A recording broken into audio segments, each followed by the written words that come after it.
Olá pessoal, de volta com o Semicast. Ricardo, como é que você está? Tudo bem? Tudo em paz. Ricardo, aqui, hoje a gente traz a presença do, hoje, deputado federal, Alfredo Gaspar Mendonça, mas Alfredo Gaspar Mendonça foi procurador, foi chefe do Ministério Público em Alagoas, quer dizer, tem uma vida inteira voltada ao Ministério Público. Eu queria agradecer logo a sua presença, Mas deputado. a atuação dele também é muito marcada. Você vê a presença do promotor, né, nos embates dele, a forma de dialogar, enfim, é uma escola, né? O Ministério Público é uma escola. E quem foi? Tribunal de Júri, né? Eu quero agradecer essa oportunidade, Carlos. Dizer que, para mim, é um motivo de muita satisfação. O Ricardo foi uma pessoa que sempre esteve muito perto, acompanhando aí uma parte da minha carreira. E é sempre um desafio, assim, ser entrevistado por ele e por você. Mas venho com uma satisfação muito grande. Pronto, então vou começar logo com uma... o Ricardo, eu começo provocativa, mas é já para levantar aqui uma discussão. Hoje, o senhor está deputado federal e você é considerado pelos inimigos um representante da extrema-direita e pelos aliados como o representante mais importante desse grupo, um grupo conservador de direita de Alagoas. Primeiro, como é que você vê esse termo extrema-direita e em que espectro político você se coloca? Eu acho que o extremismo, de parte a parte, não é bom. Acho que nós devemos sempre ponderar e agir de acordo com as convicções. O que fiz durante a minha trajetória profissional no Ministério Público e continuo hoje como deputado federal é perseguindo as minhas convicções. Eu procuro sempre dormir tranquilo. Nem sempre acerto, mas durmo com a consciência de que busquei fazer o que achava correto. Na minha campanha de deputado federal, lá quando tive essa experiência que para mim foi muito importante, eu procurei não associar a minha imagem a B ou C. Eu fui para uma campanha pelo serviço prestado ao longo de uma trajetória de vida. E fui reconhecido pela população.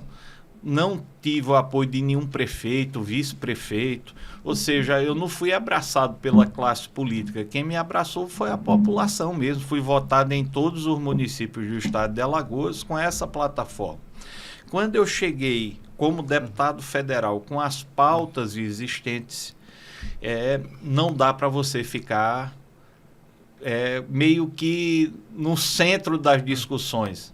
Você tem que tomar um lado.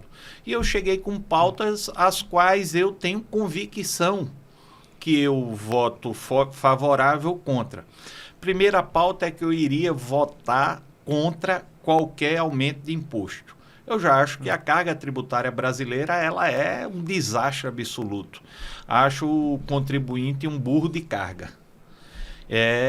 A outra pauta que apareceu, algumas pautas ideológicas, tipo aborto, liberação de drogas, saidinhas de preso, isso corresponde justamente ao que eu sempre combati ao longo da minha jornada. Ou seja, você não escondeu o que você era, não, nem o que defendia. Nem irei esconder, Ricardo, porque eu acho que o maior pecado não é você ser, é você fazer de conta que é. Entendi.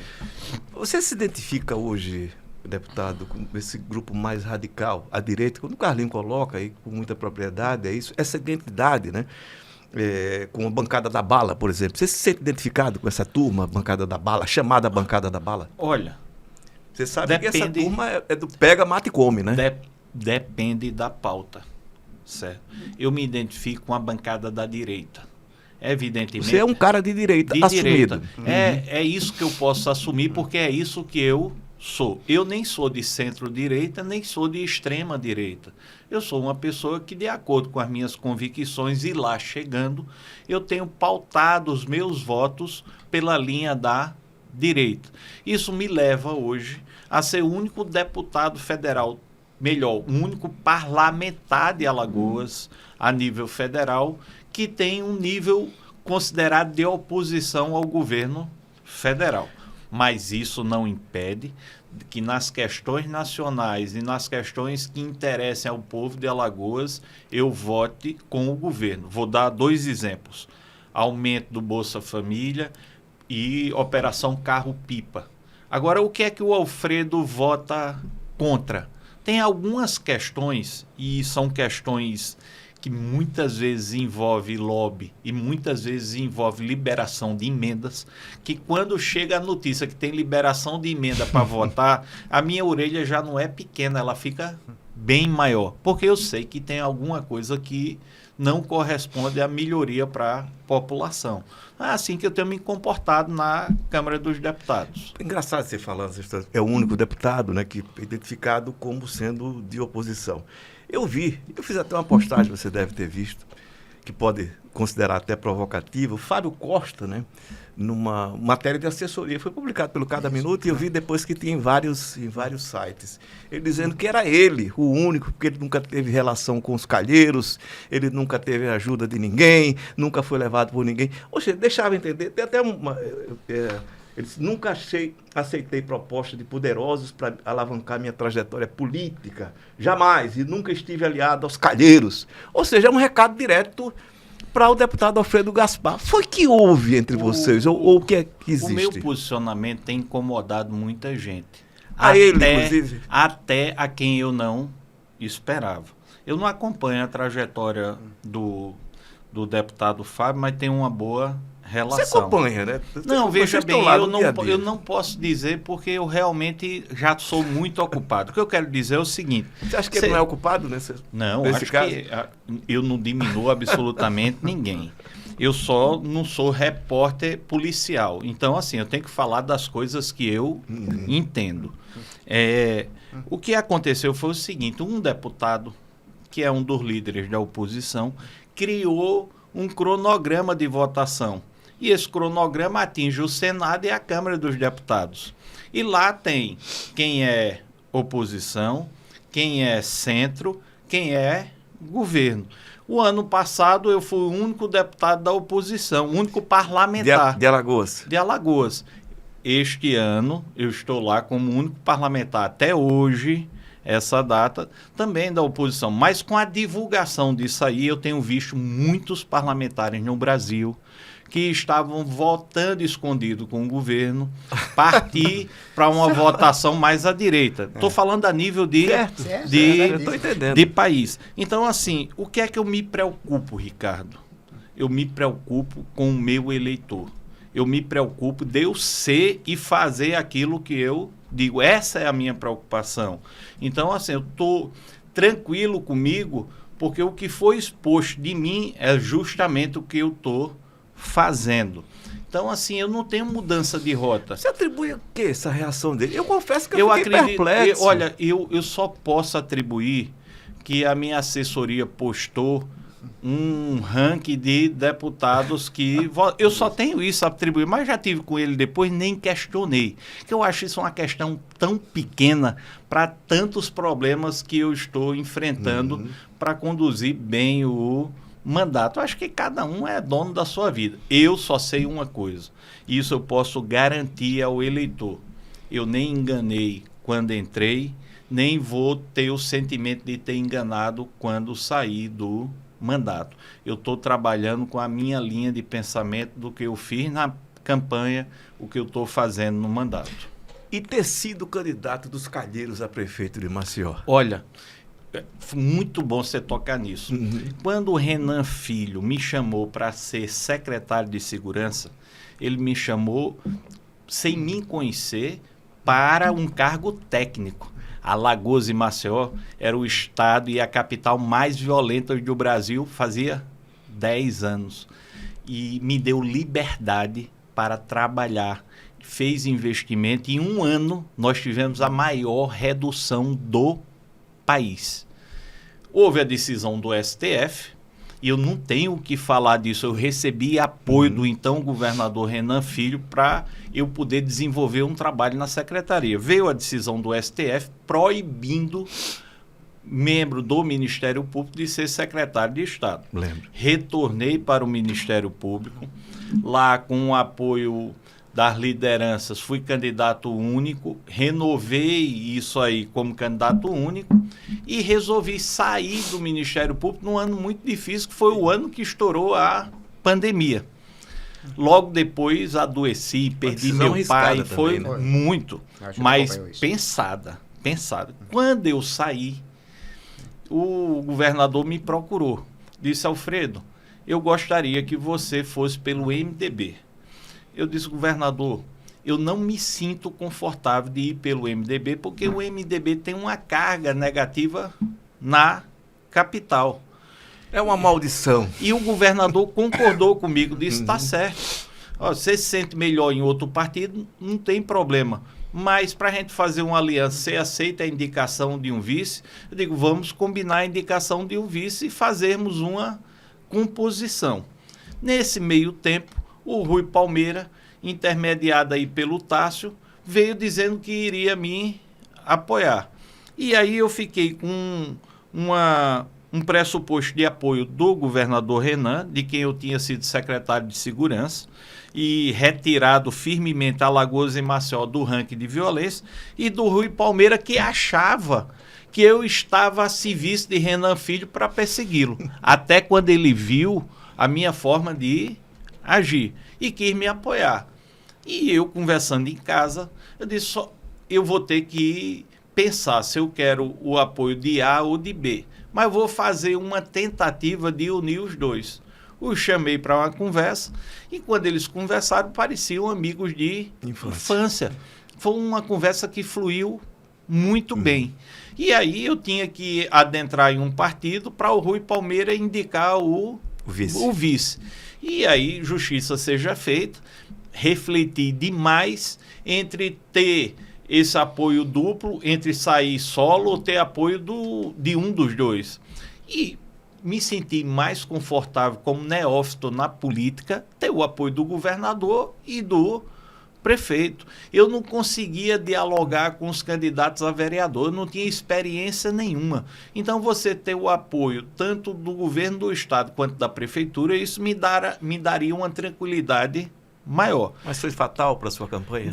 Olha, Ricardo, olhando daqui para trás, eu podia fazer diferente, mas é muito fácil olhar hoje para trás. Então, assim, eu tomei uma decisão pensada. Assim, o Renan Filho comigo, eu não tenho um porém. Eu não concordo, mais de uma vez. Eu não concordo politicamente com as decisões, mas o Renan Filho nunca ligou para mim para dizer: Alfredo, faça isso ou aquilo. Pelo contrário, sempre foi para apoiar. E seria desonesto da minha parte dizer diferente. Foi com ele que eu tive contato. Me vincularam ao Renan Pai. Eu nunca votou nele para o Senado, né? Votei no Renan Filho para o Senado. Eu votei, Ricardo, pelo seguinte: eu acho que votei, talvez ele nem saiba, mas eu votei porque eu fui secretário de Segurança do Renan Filho e ele, como governador, me apoiou na gestão. Mas, aí vamos adiante.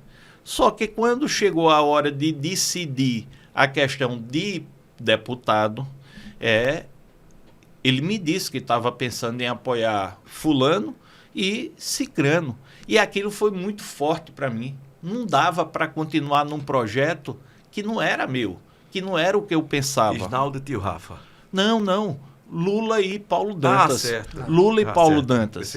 Então, assim, não dava para eu estar num barco que eu não me sentia bem.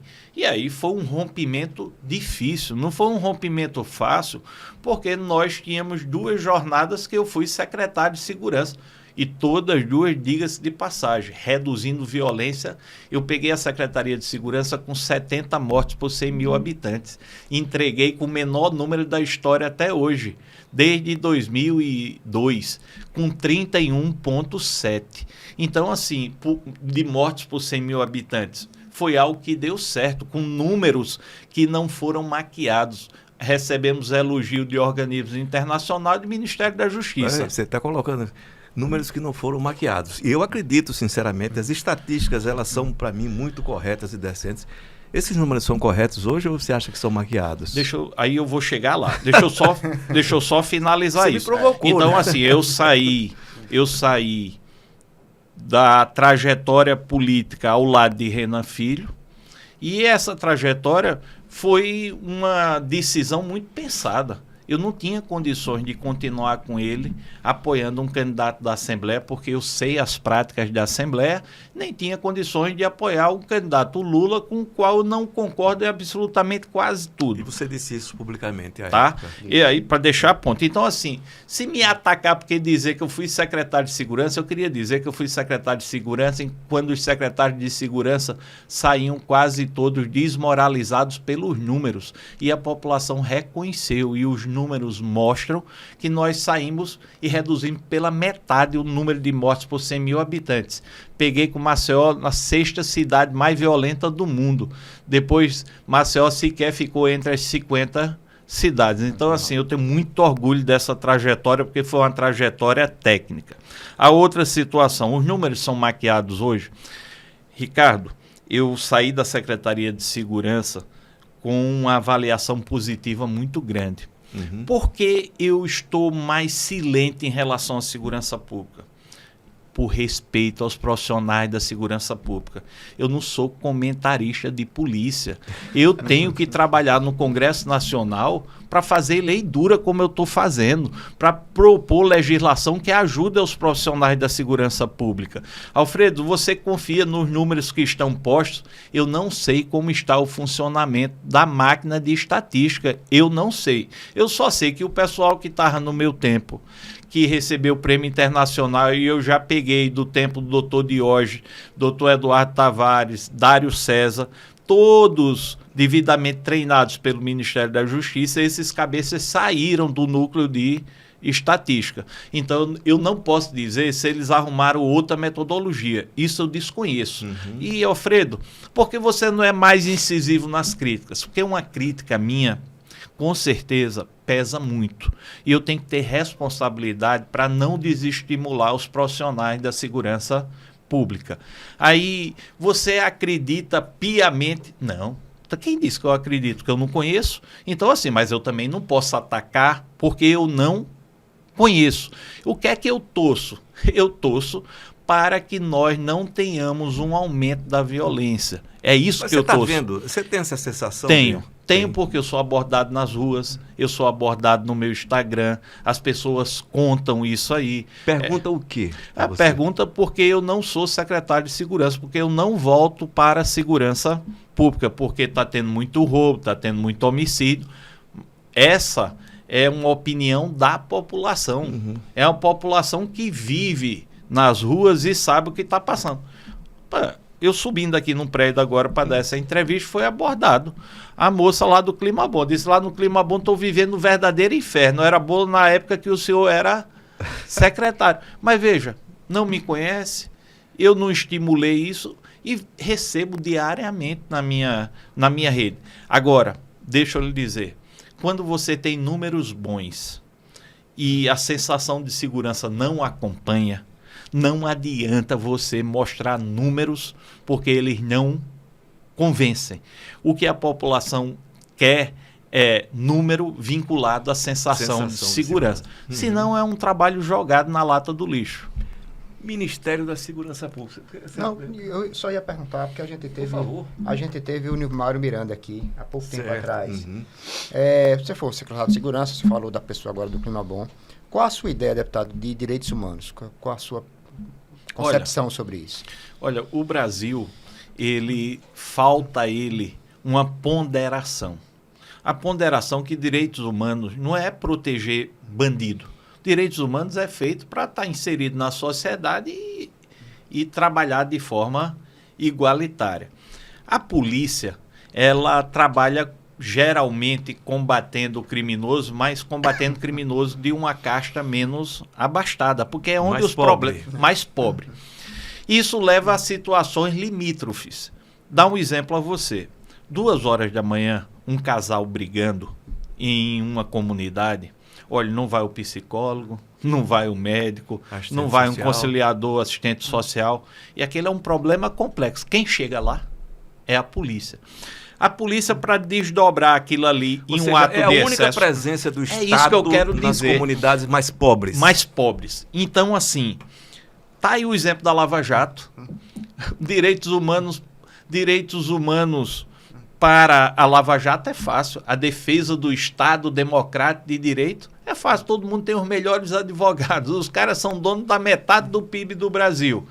Então, assim, eu defendo a igualdade. O que é que eu dizia como era secretário de Segurança? Olha, quando a polícia agir igual na Ponta Verde e numa comunidade, eu estou tranquilo. Então, se a polícia vai numa comunidade, mete o pé na porta, arromba e entra, eu quero saber se ela faz a mesma coisa lá no Palácio, se ela faz na Assembleia, se ela faz na Ponta Verde. Então, eu acho que a gente tem que trabalhar com um regime de igualdade. Os direitos humanos, às vezes, peca muito por ser muito teórico e pouco prático. Vou dar um exemplo. Policial é assassinado. Custava nada. Dando um exemplo drástico, custava nada ter um tratamento igual como os direitos humanos faz quando um preso aparece morto. Então são essas situações. Só que direitos humanos, a gente está falando de direitos humanos na área criminal. Direitos humanos têm uma amplitude totalmente Você me permite, ampla. Tem um colega seu de bancada, Luciano Amaral, que eu vi a entrevista dele, para mim foi um vexame, mas não, enfim. de bancada não, colega da Câmara. Sim, bancada de Alagoas. Sim, bancada de Alagoas, certo, verdade. E ele apresentou um projeto, né? É um projeto que vai ser votado, né? Praticamente extinguindo, né, a delação premiada. E ele disse que defende o Estado de Direito. Tudo bem, é o argumento. Ele não conseguiu explicitar isso, mas, enfim, é o argumento que ele usa. Você acha que esse projeto ajuda em alguma coisa o combate à criminalidade, principalmente a criminalidade organizada e rica? Essa que você se referiu agora. Olha, eu sou contra o projeto. Estou preparado para falar contra a urgência e posso dizer, é um grande presente para o crime organizado. Não tenho dúvida nenhuma que esse direcionamento do projeto original, que é daquele Valdir Damos, que é do PT, e é o projeto que está lá, o do deputado deve ser apensado a esse projeto principal. Isso. Ele ataca a questão da voluntariedade, que não pode haver colaboração premiada com réu preso. Meu amigo, quando o cara estiver tomando uísque de 20 e poucos anos na casa, né? Vinho, ou seja lá o que for, cercado de poder, esse cara vai falar nada? É claro que a coerção, ela ajuda na colaboração. Aí eu te pergunto, o cara está com... Como foi feito na Lava Jato, o cara está com 80 milhões em casa, devolveu 100, o primeiro delator devolveu 100. Tu acha que esse cara solto, ele ia dizer onde estava esse dinheiro para devolver? Claro que não, mas vamos além da corrupção. Vamos só complementar, no projeto ele também defende que aquele que for denunciado pelo delator, ele pode impugnar a delação. Vai ser muito importante isso para o autor de crime. Mas eu tenho a minha convicção. Olha, pode beneficiar quem quiser, mas tem uma lógica aí perversa e inversa, que é a voluntariedade significar a não prisão. Voluntariedade acontece quando você está do lado do seu advogado, respeitado todos os trâmites do devido processo legal, e você sabe que está encrencado, que você sabe que está com um grande problema, e você vai, para reduzir esse problema, você vai colaborar. E não é só colaborar, só adianta a colaboração com fatos concretos que podem ser provados. Né? Então o cara não vai colaborar com a corda no pescoço sendo torturado, não. Isso aí fica para pobre. Isso pode ser que pobre passe por isso. Mas os alvos da colaboração premiada, eles são completamente distintos. A máfia caiu por aí. Pronto. Né? Completamente distinto. E nós temos milhares de exemplos nesse sentido. Isso será um grande retrocesso. E o pior de tudo é que eu vejo a Câmara dos Deputados com um viés de aprovação. Mas o meu voto é contra. Bom, fala nisso, você votou contra, né, a liberação do Chiquinho Brazão. Em algum momento você se titubeou ali, porque era uma coisa muito, enfim... O volume de informações que chegou nos deu a sensação, eu não sei efetivamente, não conheço o processo, não conheço o inquérito, perdão, né, de que ele poderia ser inocente. Ô Ricardo, pela sua experiência como promotor. Olha a minha trajetória de vida. Minha trajetória de vida foi no tribunal do júri.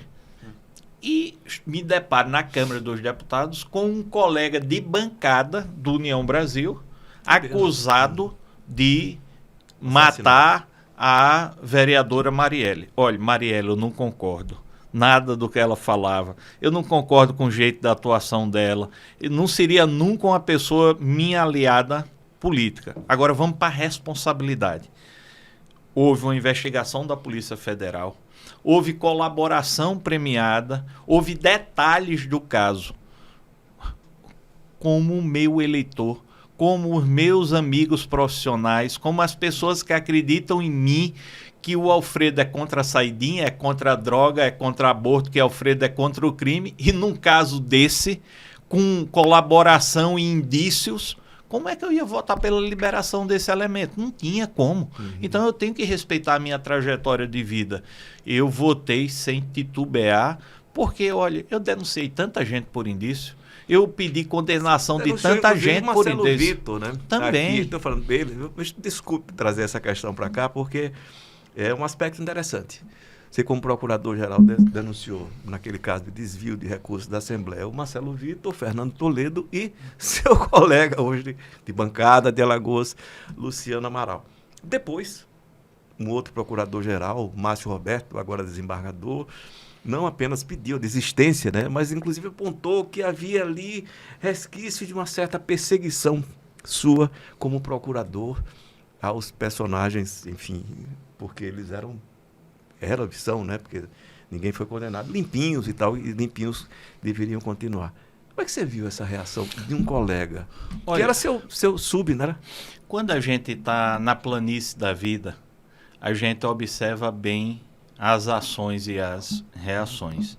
Eu tinha saído do Ministério Público, né? E aí quem assumiu tinha toda a autonomia para tomar as decisões. Eu tenho a minha tranquilidade de o que chegou para mim tinha indícios suficientes e não iria ser o Alfredo que iria fazer favor em nome do Ministério Público. Essa luta contra desvio de recurso público começou com o Dr. Sérgio Jucá, lá no Ministério Público. Eu fui assessor dele, acompanhei, fiz busca e apreensão na Assembleia, sei a metodologia usada. Na Assembleia hoje? Não, nunca. Eu não tenho motivo para estar na Assembleia. Não, mas eu não me... Se eu não fosse sair de casa porque alguém não gosta de mim, eu ia ficar o tempo todo trancado. Mas o que eu quero dizer, Ricardo, que eu cumpria a minha obrigação institucional. Eu teria muito mais vantagem em não fazê-lo, não tenha dúvida disso. Mas eu tenho a obrigação institucional e não me arrependo 1 milímetro das minhas ações no Ministério Público. Você quer perguntar algo? Você falou do eleitor, eu queria fazer uma ponte já com a parte política, né? Se fala muito na sua candidatura ao Senado, né? E talvez você entre no embate contra simplesmente Renan Calheiros e Arthur Lira, por 2 vagas. E ainda tem o JHC, né? Que de vez em quando ensaia essa possibilidade, que eu acho que não vai ser, mas enfim. Existe essa possibilidade e se existisse, você teria algum problema de... Olha, eu... Estou livre para ser candidato ao que quiser e não ser candidato a nada. Eu estou realizando um sonho como um deputado federal. Eu estou gostando de exercer o mandato. Hoje e amanhã, a minha cabeça só vem com uma direção. Se eu estiver bem avaliado politicamente, eu vou tentar renovar o mandato de deputado federal. E você pergunta por quê? Rapaz, eu arrisquei muito, perdi a eleição de prefeito. Eu fui para a planície da vida e sofri muito, passei dificuldade. Então, como deputado federal, eu quero tentar me firmar como um bom parlamentar. Se eu estiver bem avaliado, eu irei para reeleição. Então, eu sempre digo, olha, não se preocupe que o Alfredo não está com ganância, nem pense em outros voos, não. Eu vou tentar a reeleição do deputado federal. Como é a sua relação, né, com os demais integrantes da bancada de Alagoas? Eu falo que você tem personagens da esquerda, o único que é Paulão. E tem outros personagens ali, enfim, tio Rafa, né, candidato a prefeito. Como é a sua relação com eles? Inclusive com o Luciano Amaral, eu falo isso porque você denunciou ele, né? A relação que eu tenho na bancada de conversar, estar mais próximo assim no plenário é com o Max Beltrão. Com os demais eu não tenho essa relação do dia a dia, porque no encontro muito pouco. E então, assim, é a pessoa Max que eu Beltrão, tenho mais... cujo pai você não se dava bem. Poxa, bem. O Max, ele teve um altruísmo comigo. Ele não demonstra mágoa pelas denúncias que fiz contra o pai. Então, assim, é um negócio interessante, né? Ele também, a relação ele dele, me deu, respeitosa, ele me deu, ele me deu uma lição no sentido de que não demonstra realmente essa mágoa. E é com quem eu converso mais num plenário. Eu, com os demais, assim, não tenho nada contra, mas também eu não tenho uma relação de proximidade. Veja só, o seu nome já surgiu, inclusive, para a prefeitura aqui de Maceió. Eu cheguei a publicar uma coisa, ele disse que não, de jeito nenhum, hipótese. Mas você pensou nisso, em entrar nessa disputa para a prefeitura de Maceió? Até esse recall que você tem hoje e essa identidade do eleitor conservador, sendo Maceió uma cidade, entre aspas, majoritariamente à direita na votação?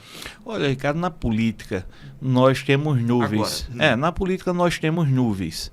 Neste momento, eu acho uma perda de tempo disputar com o JHC. Pode ser que ele não esteja bem na eleição, mas hoje o JHC está muito bem avaliado. Não sou eu não que digo, quem diz é o eleitor. Fiz uma certa parceria por Maceió há pouco mais de um ano. Então, assim, eu acho que não seria justo da minha parte estar parceiro até agora para pular e ser candidato. O que é que eu desejo do prefeito de Maceió? É que abra as portas para que eu possa colocar emendas e a gente fazendo essa união para melhorar a política pública, porque também é a minha obrigação. Hoje o deputado federal, diferente do deputado federal antes de 2015, ele tem emendas impositivas e pode ajudar o Estado. Então, antes você falava do governo, você ficava sem nada. Hoje você tem condições de arrecadar aí uns 70 milhões por ano para colocar em políticas que melhorem a vida da população. Cada um faz a sua escolha. Esse a minha união com o JHC foi justamente nesse ponto, que eu pudesse ajudar Maceió e que ele não bloqueasse o recebimento desses recursos, porque também acontece muito isso. Seu indicado na saúde saiu agora, olha, Luiz Romero. Você acha que ele pode ser vice ainda do JHC? Deixa eu lhe dizer. O doutor Luiz Romero, ele foi a pessoa, ele é o prefeito JHC chama ele de tio. E ele tem uma boa relação comigo. Foi ele que procurou aproximar o Alfredo do JHC. E foi fazendo isso ao longo do tempo. E eu sempre refutando, que eu dizia, eu já sou oposição em cima, no meio, você é oposição também na capital. Aí chegou uma hora que eu já não aguentava mais essa conversa. Eu disse para ele, eu digo, doutor Luiz, diga ao JHC que lhe indique para a saúde que eu me sinto contemplado. Eu soube que ele não queria inicialmente. Eu nem acreditei que ele quisesse, porque ele é um homem financeiramente resolvido. Aquilo é um grande problema. Só entra mas veja, nessa área que está precisando de dinheiro. Não, mas entendeu? Eu não acreditei isso. E muito menos acreditava que o JHC iria trilhar isso. Um mês depois eu sou chamado e o JHC presente. Olha só, para dizer que tinha aceito a indicação e que o Luiz Romero tinha aceito. Qual é a minha obrigação? A partir do momento que aconteceu isso, a minha obrigação é ajudar a saúde de Maceió dentro daquilo que eu puder. Porque nós temos filas homéricas aí, que a população precisa de atendimento mais ágil, precisa de medicamento. Só que essa indicação não é do Alfredo.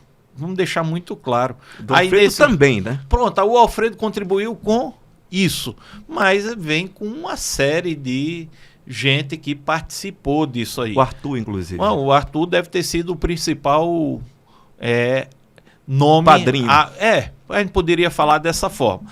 Aí o Luiz Romero chegou a um momento que eu disse ao Luiz Romero, Luiz, vai haver um momento de impasse.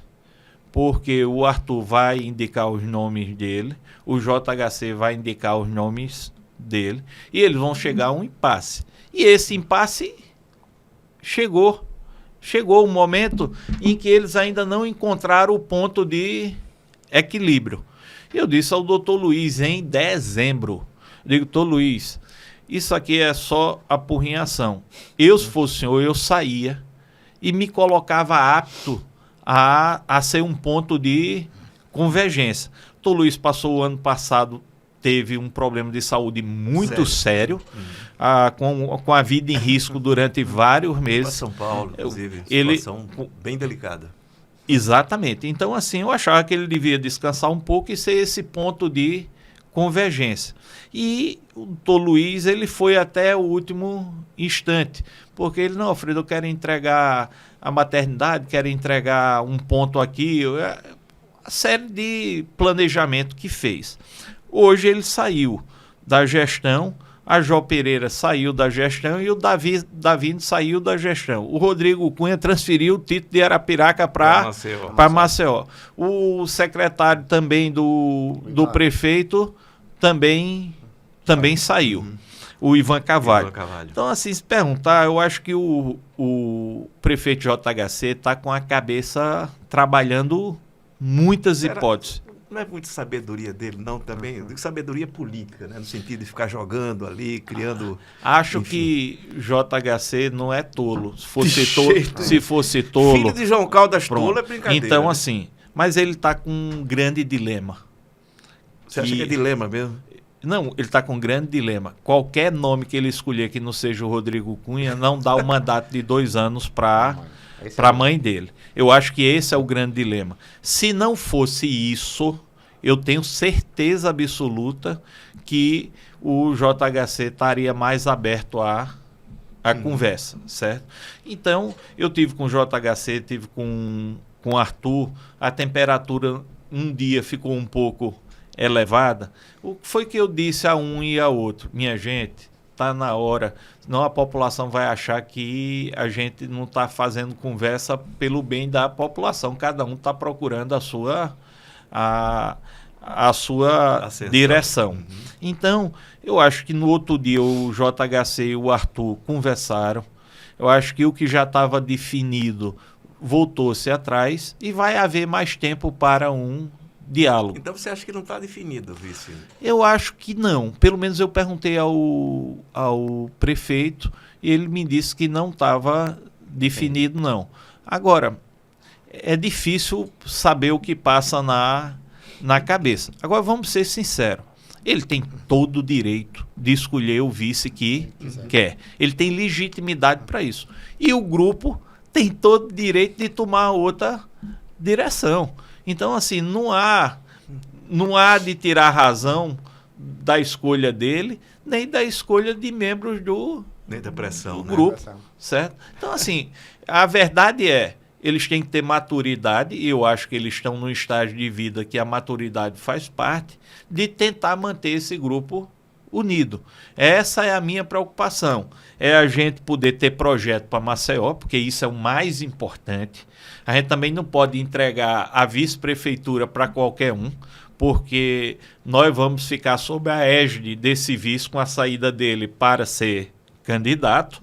Ele escolhe quem ele quer, mas a gente também tem o direito de achar que a pessoa não está capacitada. E acho que o Arthur Lira, ele ajudou muito Maceió. Você acha que o rompimento não tem, né?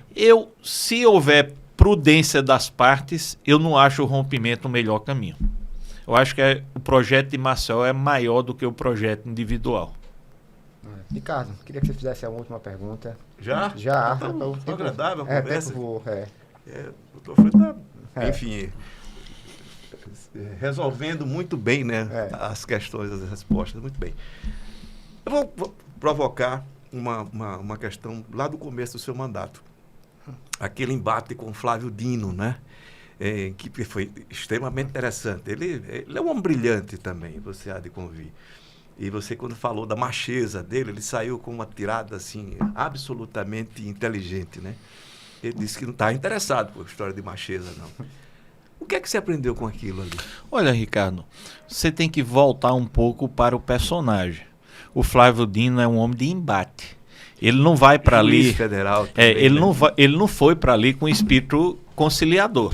Diferente do Lewandowski, que foi chamado e foi para conciliar. O Flávio Dino estava dando patada em todo mundo. Porque é o estilo dele, é o estilo beligerante. É um estilo que, em vez de agregar, ele afasta. Tem muito da escola também, da magistratura ali, ele é um juiz muito Pronto. assim como você Pronto. também, como promotor, né? Eu vou lhe dizer, eu não me arrependo absolutamente de Mas você acha que foi nada. a colocação, Eu acho que não, acho que não era isso que eu queria dizer. Eu acho que eu queria dizer arrogância. Mas saiu macheza e, enfim, não dá mais para você pegar de volta a palavra. Mas olha só, ali é todo um contexto, não foi eu e Flávio Dino. É um bom teatro. O Flávio Dino foi inquirido por muitos outros antes de mim e o tom estava o tom de tratorar quem o inquiria. Ele é realmente muito inteligente, não concordo com muita coisa dele. Acho que ele não tem a imparcialidade para ser ministro do Supremo Tribunal Federal. Acho que não tem. Eu acho que falta hoje no Supremo Tribunal Federal a questão da imparcialidade.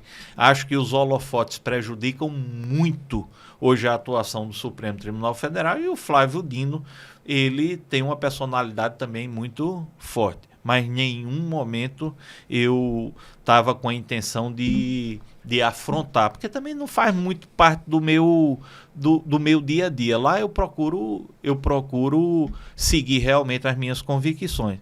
Se fosse macheza, essa macheza até hoje me persegue. Porque quando os cara encontram lá no plenário e tal, aí um brinca, esse cara é macho, esse cara é macheza e tal. Isso ficou.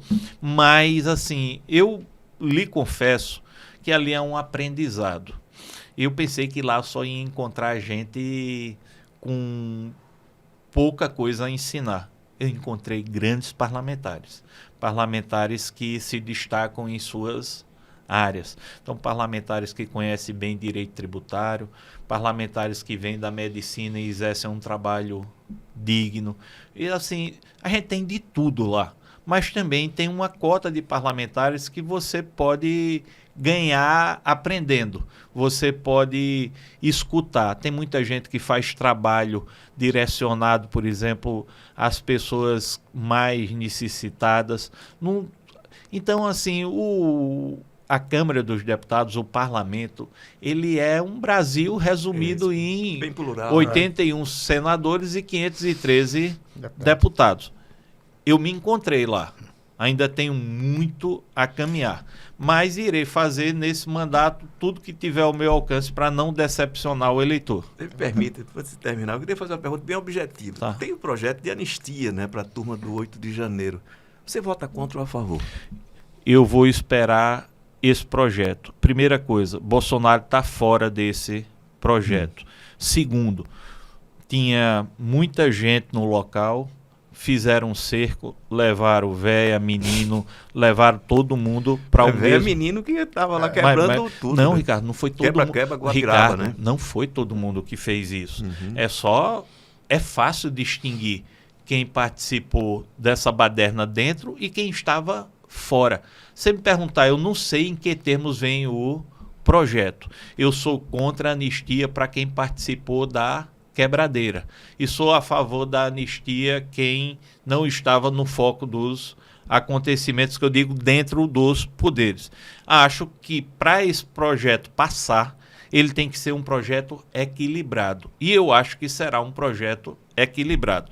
Eu conheço, não é que ninguém me disse não, eu conheço pelo menos uns 10 casos de pessoas que não participaram dos atos e hoje estão presos na Papuda.